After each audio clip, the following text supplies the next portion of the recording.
Paz a vosotros, hermanos de este grupo edificados en la palabra. El Señor les bendiga. Les saluda su hermana en Cristo, Noemí Hinojosa Martínez, desde Tijuana, Baja California. No sin antes agradecer a nuestro Dios el poder compartir su palabra con todos ustedes. Seguimos con la secuencia de Mateo, el Evangelio eclesiástico y didáctico. Estamos en la 16ª semana con el subtema La última semana del Mesías, su afirmación desafiada y rechazada. El tema de hoy es el poder del Mesías, puesto en duda el problema de la incredulidad obstinada. Pero antes, mis amados hermanos, me gustaría que iniciáramos con una oración. Padre nuestro que moras en las alturas de los cielos, Santo Dios, en esta tarde, Señor, está tu hija aquí, pidiéndote, Padre bendito, que tú nos ayudes hoy con este tema, con esta reflexión, Padre bendito, que se va a impartir. Pidiéndote, Señor, que tú nos ayudes, que tú nos des de tu sabiduría, que nos des de tu entendimiento, Padre bendito, para entender lo que hoy se va a hablar. Te pido, Padre bendito, que tú me bendigas, Señor, que todo lo que yo vaya a hablar sea para honra y gloria tuya, y que los que van a escuchar, Señor, que sea de bendición para cada uno de ellos. Gracias, mi Dios, por todo, y esto lo ponemos en las manos de tu Hijo muy amado, Cristo Jesús. Amén. Bien, mis hermanos, tenemos una lectura bíblica en Mateo 21, 23 al 27. Y dice así: Cuando vino al templo, los principales sacerdotes y los ancianos del pueblo se acercaron a él mientras enseñaba, y le dijeron: ¿Con qué autoridad haces estas cosas? ¿Y quién te dio esta autoridad? Respondiendo Jesús les dijo: Yo también os haré una pregunta, y si me la contestáis, también yo os diré con qué autoridad hago estas cosas. El bautismo de Juan, ¿de dónde era? ¿Del cielo o de los hombres? Ellos entonces discutían entre sí diciendo: Si decimos del cielo, nos dirá: ¿por qué pues no le creíste? Si decimos de los hombres, tememos al pueblo porque todos tienen a Juan por profeta. Y respondiendo a Jesús, dijeron: No sabemos.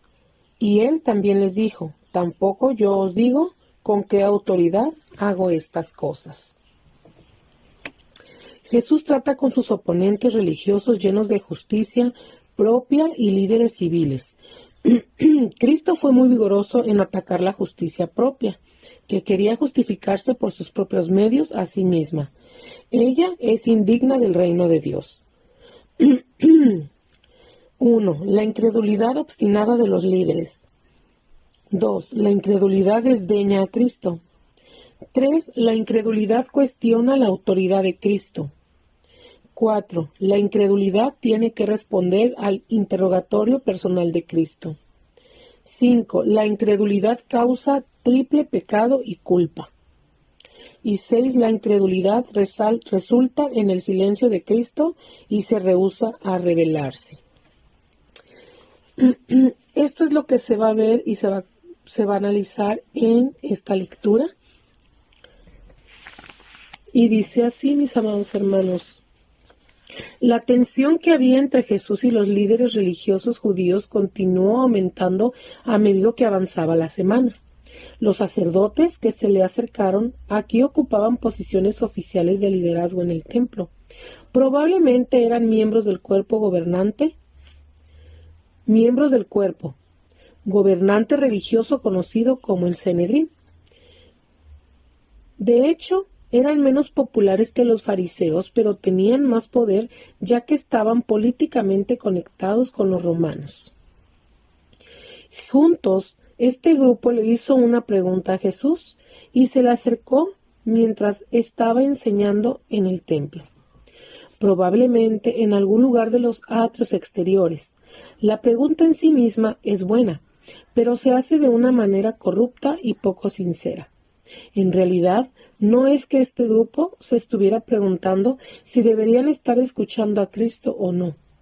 Más bien, lo que realmente querían hacer era impedir que Jesús continuara enseñando o posiblemente desacreditarlo delante de la gente. En realidad, no podían entender por qué Jesús creía que podía entrar en Jerusalén recibiendo los elogios de la multitud como si fuera el Rey y el Mesías, expulsando a los cambistas del templo y curando a cojos y a ciegos en los atrios del templo. Después de todo, Jesús no ocupaba ningún puesto de autoridad humana para poder hacer todo esto.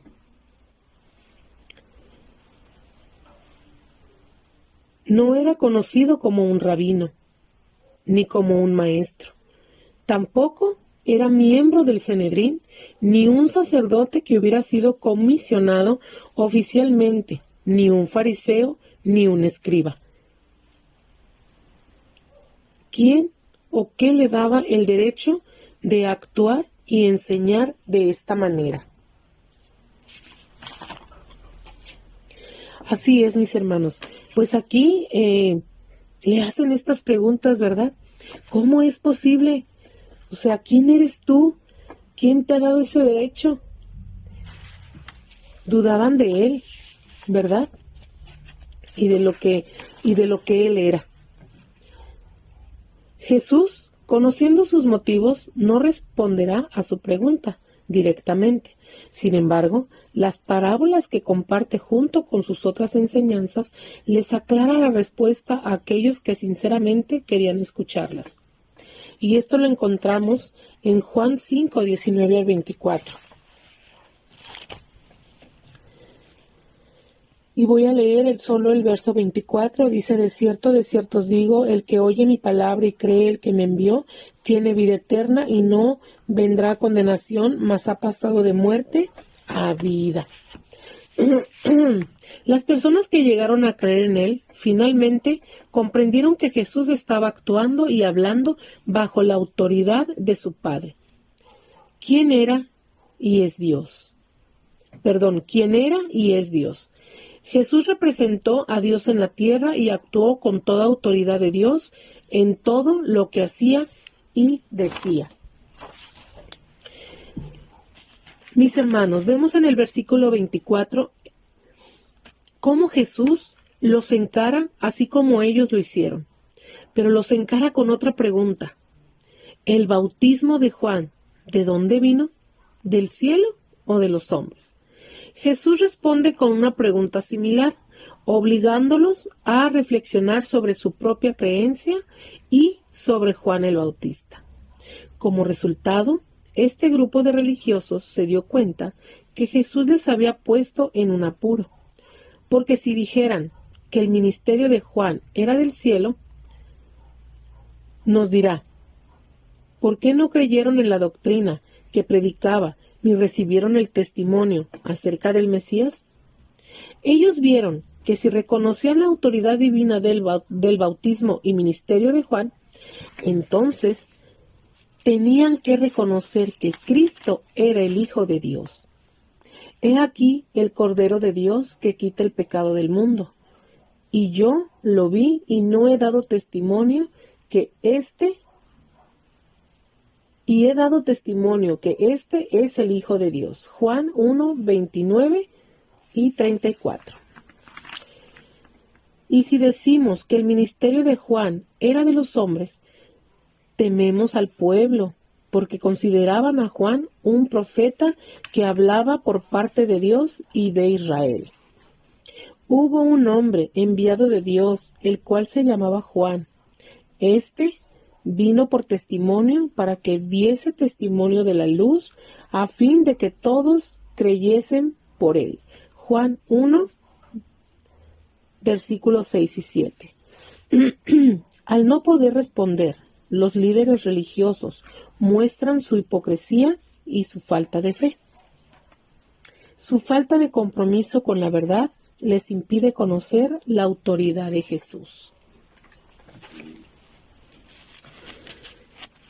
En el versículo 25 vemos estas palabras: discutían entre sí. Estaban discutiendo entre ellos qué respuesta darían. No solamente razonaban entre ellos mismos, cada uno librado a sus propios pensamientos. Esto fue un ataque planificado contra Cristo, un rechazo deliberado de Cristo. Su interés no era descubrir la verdad, sino salvar las apariencias y proteger su posición. Cometieron un triple pecado. Primero, negaron deliberadamente a Cristo. Confesar que Juan era Dios los obligaría a reconocer a Cristo y sencillamente no estaban dispuestos a ello. Temían la pérdida de cuanto poseían. ¿Qué poseían, hermanos? Tenían poder, riqueza, una estima muy alta de sí, su imagen y su seguridad. Pero también dice 2 de Pedro 2:1. Pero hubo también falsos profetas entre el pueblo, como habrá entre vosotros falsos maestros que introducirán encubiertamente herejías destructoras y aún negarán al Señor que les rescató, atrayendo sobre sí mismo destrucción repentina. El segundo pecado. Temían a los hombres. Eran deliberadamente cobardes, temían las reacciones de la gente. Y dice Marcos 8:38, porque el que se avergonzare de mí y de mis palabras en esta generación adúltera y pecadora, el Hijo del Hombre se avergonzará también de él, cuando venga en la gloria de su Padre con los santos ángeles. Bien, mis amados hermanos, vemos cómo estos sacerdotes temían al pueblo, ¿verdad? Porque ellos reconocían que Juan era un verdadero profeta y ellos a eso le temían. Pero lo que dice Marcos 8:38 dice, porque el que se avergonzare de mí y de mis palabras en esta generación adúltera y pecadora, el Hijo del Hombre se avergonzará también de él, ¿verdad? Estos hombres temían estas acciones y temían reconocer que ellos habían equivocado. Dice que escogieron una actitud deliberada de ignorancia. Temían ser avergonzados, pasar situaciones difíciles, temían el ridículo. Confesar a Cristo significaba confesar que todo el tiempo habían estado equivocados. Significaría negar completamente su propio ego y hacerlo públicamente. Ellos no estaban comprometidos con esto, mis amados hermanos. Ellos temían a este pueblo porque todo lo que les habían dicho no era verdad. Se justificaban ellos en sus mentiras.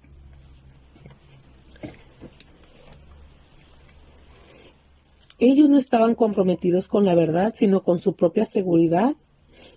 Y recordemos, hermanos, que estos líderes estaban influenciados hasta la médula con el poder y la política, amaban al mundo más que a Dios, escogieron el camino de la convivencia.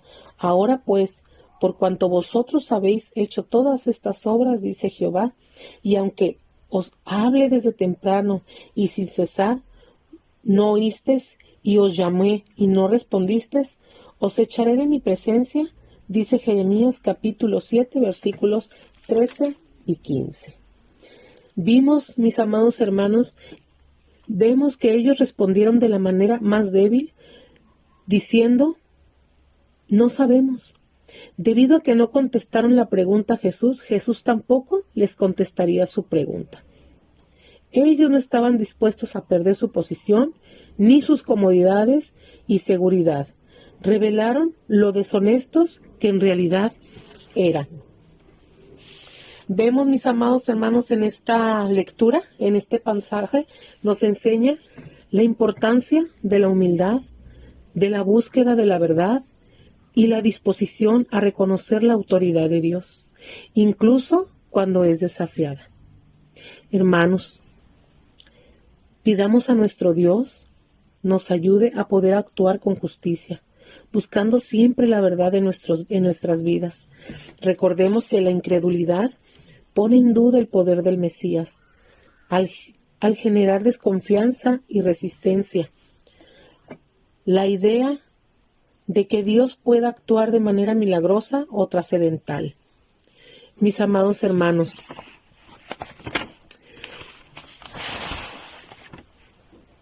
también busquemos siempre la fe.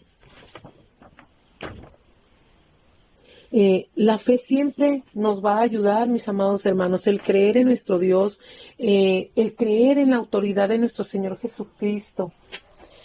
El Señor siempre está presente en nuestras vidas. En uno está el poder cambiar ese camino. Hay que ser sinceros, honestos. El Señor repudia la hipocresía. Lo que hacían estos líderes de ser hipócritas, ¿verdad? De generación de víboras también les llega a llamar. Cuidemos nuestra vida, de hacer la voluntad de Dios, de reconocer la autoridad de nuestro Señor, ¿verdad? Porque el Señor vino a salvarnos, vino a darnos vida. Pero junto con ello, hermanos, viene nuestra fe. ¿Qué tanta fe le tenemos a nuestro Dios? No hay que caer en la incredulidad. En este mundo, hermanos, nos ofrece mucha riqueza, nos ofrece a veces el poder, nos ofrece un puesto y muchas veces nosotros hacemos de lado todo lo que sabemos y todo lo que somos por lo que el mundo nos ofrece. Pero recordemos que eso es pasajero. Y lo que el Señor nos ofrece es la vida eterna. Busquemos siempre estar reconciliados con nuestro Dios. Cultivemos la fe para que eso no nos llegue a pasar. Cultivar la fe en Dios para que podamos tener la capacidad de ver la verdad y reconocer su autoridad en nuestras vidas. Lo que dice Hebreos 11:1. Dice así: es pues la fe, la certeza de lo que se espera, la convicción de lo que no se ve. Aquí nos dice, mis hermanos, que la fe es un poder que nos permite creer y confiar en Dios. La fe nos ayuda a caminar con confianza en el camino de Dios, sabiendo que Él es fiel y cumple sus promesas. El Señor nunca nos ha dejado y nunca nos dejará. El ser honestos, hermanos. El no ser como estos líderes religiosos. Debemos ser honestos con nosotros mismos primero y después con Dios. Dice que Jesús condena a los fariseos y escribas por su hipocresía y critica su apariencia externa de justicia mientras ocultan la maldad de su corazón. El Señor es el que conoce y escudriña nuestros corazones. Permitamos al Señor que entre en él y que nos cambie, que nos ayude para poder siempre estar con él, y que nosotros no caigamos en esa incredulidad, ¿verdad?, de no reconocer la autoridad de nuestro Dios, de no ser auténticos ni verdaderos. No hay que temer a la verdad. No debemos tener miedo, mis hermanos, de decir la verdad, aunque la verdad sea incómoda en nuestra vida, aunque la verdad nos lastime, pero siempre el Señor busca la verdad de cada uno de nosotros. Mis amados hermanos, en esta tarde mi deseo es que el Señor le bendiga, que el Señor esté en la vida de cada uno de nosotros, y que nosotros, mis amados hermanos, siempre estemos buscando siempre de Él. Que no nos apartemos de su vida, porque recordemos que estamos aquí para buscar la salvación. Que el Señor nos la ofrece gratuitamente. Lo que debemos hacer es creer en Él y siempre estar tomados de la mano de Él. Que el Señor les bendiga, mis amados hermanos. Paz a vosotros.